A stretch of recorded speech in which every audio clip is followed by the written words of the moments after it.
base na yan, yan ay gawa sa DIY recyclable pots. Kaya una, kumuha ng bote ng mineral water, 1 galon. Then, hatiin yan. Yan, guguhitan mo yung dalawang bahagi.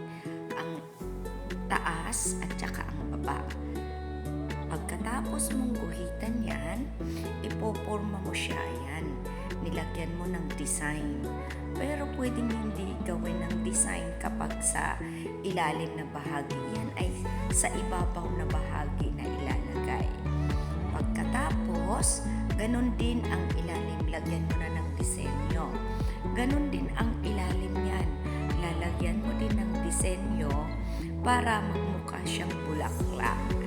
Pagkatapos, yan, bago mo natural idodrawing mo at guguhitan mo para guided ka kung saan mo igugupitin.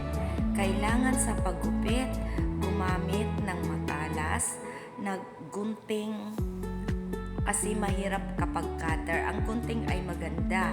Ayan ay isang gunting na ginagamit sa pagtatanim o plant cutter yan. Yan ay matalas. So, habang ginugupit mo sa design na gusto mo, mag-iingat kasi nakakatusok yan.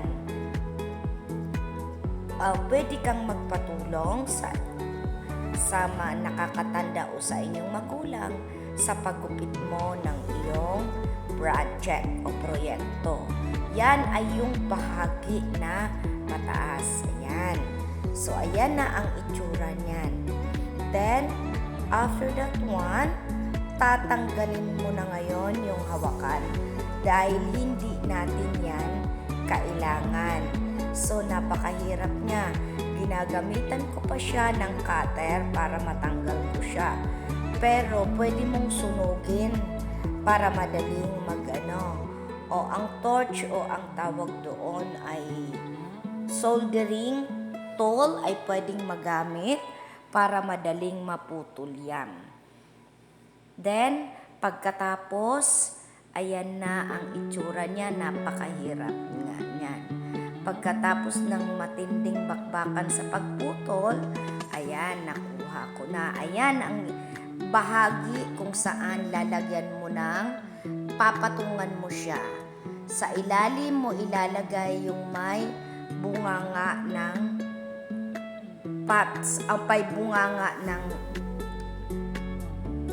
mineral water kasi yun ang magiging patungan mo. Mapapansin mo dito, sa ilalim niyan ay malambot.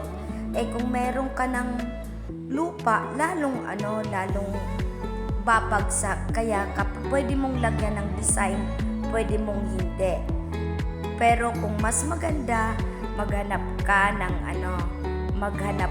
ng mineral water na matibay na kasi itong Wilkins ay malambot siya. Ayan, binubutasan ko na yung ilalim na bahagi kasi doon ko na ipapasok yung lower base ng ating pots. Ayan. Then, isasara mo na ngayon gamit ang takip ng para lalo siyang maging matibay. Then, after that one, lalagyan mo na ng butas kasi dyan mo na ilalagay yan ang ilalim na bahagi. Una kong pininturahan, nilagyan ko ng kulay. Okay, ang kulay ay depende sa inyong section kung ano yung pinag-usapan nyo. So, yan ang bahagi, ang pinakamababang bahagi. Yan ay malambot yan kasi ang nagamit ko na material ay malambot. Kaya kapag may lupa yan, sigurado yan,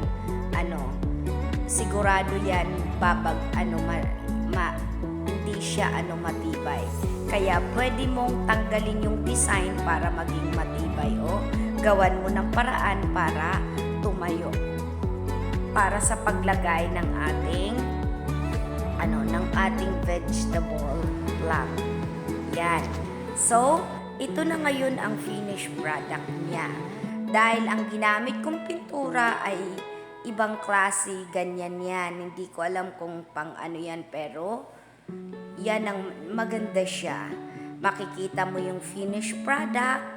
Pwede mong lagyan ng vase, flower vase lang pero sa atin gagamitin natin yan na lalagyan ng vegetable plant for our contest. Ayan. This is the actual product of your project. Ayan. Maganda na siya. Kaya malambot siya. Nakatayo ang ating vase. Kaya mas maganda kung ang pipiliin mo ay matibay na uri ng galon ng mineral water. Okay?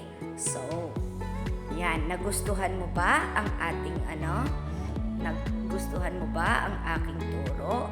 Pwede nyo itong magamit para makagawa ka ng recyclable potting plant.